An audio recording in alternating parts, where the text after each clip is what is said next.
Today, I'm going to bring you along for my winter hike up Lion's Head to the summit of Mount Washington.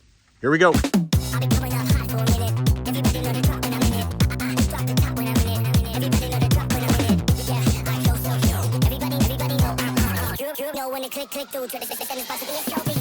It's 4:15 on January 27th, 2024, and I'm about to head up to Mount Washington. I have a really big red zit on my nose. Just an FYI, get that out of the way. It's about 7:15 and I just got to Pinkham Notch.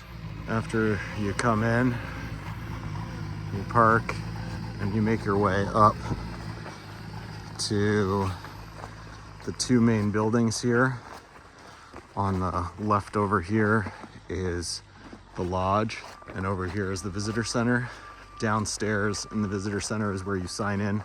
When you come in and go past the visitor center over here, you'll see some signs. In the winter, a lot of times you'll be walking up at least part of the way with some skiers too. If you don't have time or cell reception to get the weather, once you get here, they have the forecast right as you're beginning your hike. Respect the ravines. True. Respect them. I have on great pants, but they make a squeaky noise as I walk, so excuse that if you hear it in the video.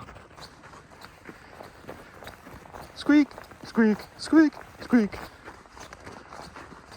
Big bridge crossing.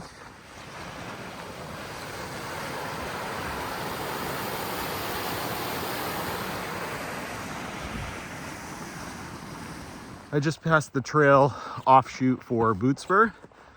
You got to be careful not to take that unless you really want to go that way. But if you are hiking up this way, just make sure which path you're supposed to be on, because there's a lot of offshoots. So this is probably the most traveled way up Washington. And as a result, the path is made really wide and relatively simple. You can also come up in skis with skins. So there's enough room to pass either going up or coming down. So it doesn't feel quite like going on Ammonoosuc or Boot Spur. This part feels more like a road, just a steep road. Some blue skies peeking through. It's threatening to be a nice day. As you approach this path, you can go over this way to Huntington Ravine Trail. You can also get over to the winter path. So you've seen, as you see, some people have gone that way, but you can go this way, continue on and do the winter route up Lion's Head, which is probably quite a bit easier, a lot more broken out. Getting the first glimpses of Tucks right up there, kind of in between. You'll see it more in a minute. You can see Tucks is sort of in the middle there, to the right in the clouds. That's where Lion's Head is going to be. So I have to climb sort of that way, up and over this.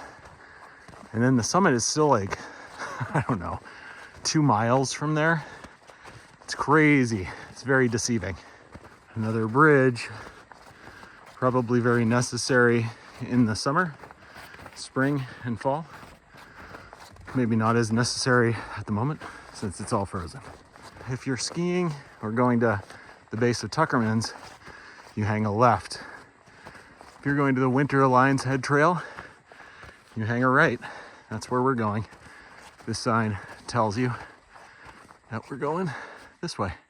Herman Lake Shelter is that way too, which is a fun place to stop, especially if you've got kids. It's a little over half a mile. But on we go this way. As you're walking along the path, it might be easy to miss, but it's in orange, so you should be okay. This is where you go up Lion's Head Trail. This might be a good place to either put on snowshoes or crampons. When you hike up the winter trail, Lion's Head Winter Trail, you need crampons, not micro spikes, and an ice axe for not only self-arrest, but there's some really steep sections that are basically like, you know, ice climbing. So I'll show you those when we get there. Definitely feels more like a winter hike now. No longer on a road, which is nice. So hard to tell It's nearly vertical, and that's pretty steep. So Ice Axe crampons are definitely a must. Whew. I don't know if I'd recommend doing that without a guide unless you're pretty experienced, because it's like that steep. No exaggeration. Ice axe in all the way. You're really relying on that ice axe and that crampon, or those crampons, but really fun.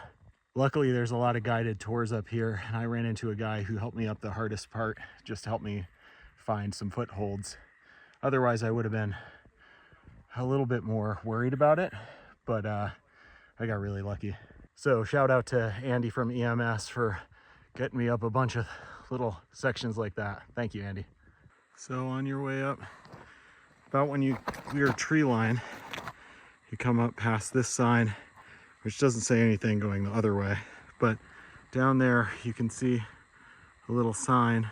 So from here on out, you really should move rather quickly to get out of this avalanche or close to avalanche area. So now I'm above tree line, and it is an absolutely gorgeous day up here. Almost zero wind, which is really unusual. And this is, I don't know, maybe like 25 degrees. So feeling pretty blessed to be up here today. It's awesome.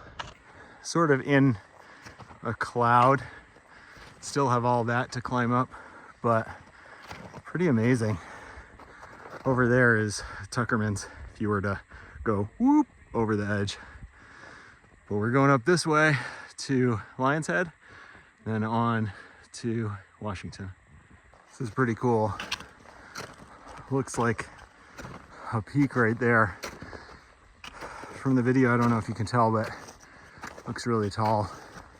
And I think we go over that, and that's Owl's. I mean, not Owl's Head. That's Lion's Head, I believe. So from the top, if we get any clearing, I think we can see right down into Tuckerman's. And then you can sort of see over there the tower at the top of Washington. A long way off yet. What a day. We're up at the top of Lion's Head here. See Boot Spur over there. And if you turn around, see Mount Washington. That's where we're going next. This is unbelievable. I don't think I've ever seen it like this.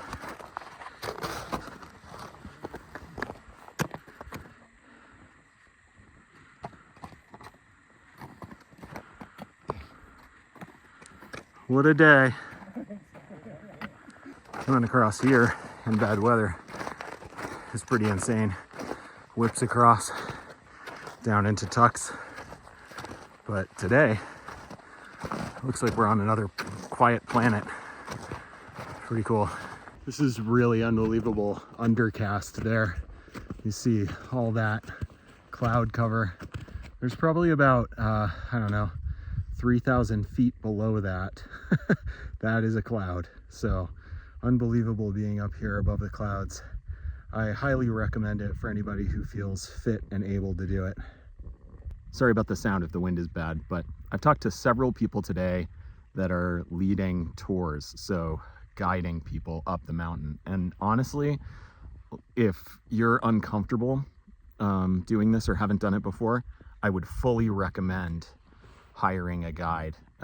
There's companies all over the Northeast that will bring you up here. But with that said, I don't think that should mean that you don't do your research and learn what you're getting into. You still should do all your own research and then trust your guide once you get there. You can see all the cairns moving along two different ways along to Boot Spur and leading to here. Going up.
So that's the top up over there of Washington, and in the summer the line will be, I don't know, 30 minutes long to get a picture with the summit sign. In the winter, not as many people. This is kind of crowded actually. Normally there's very, very few people up here. Here we are at the top. There's the sign. Made it. Now I'm going down.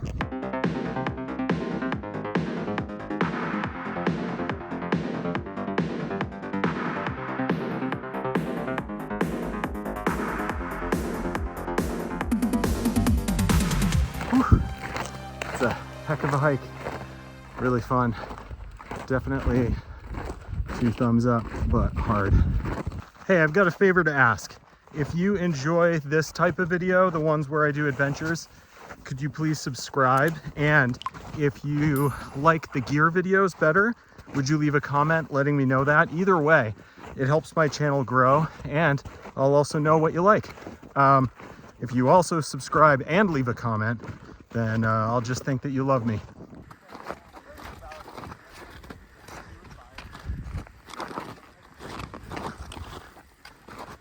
All right, I'm back on Lion's Head, and it's still undercast and it's really beautiful. See Boot Spur over there. Seems like a good time to wrap up the video. Going down is going to be a slog, and I don't really feel like filming unless something really eventful happens. And I'll put it in right here. So, how was this hike? It was freaking awesome. I would totally recommend it, but it is more difficult than my normal hike. It takes a little bit more technical skill. You need ice axes, you need crampons. If you've never done it before, I'd recommend getting a guide to bring you up so that you're making smart decisions, but also do your own research. So, with that said, that's it. See you in the next one.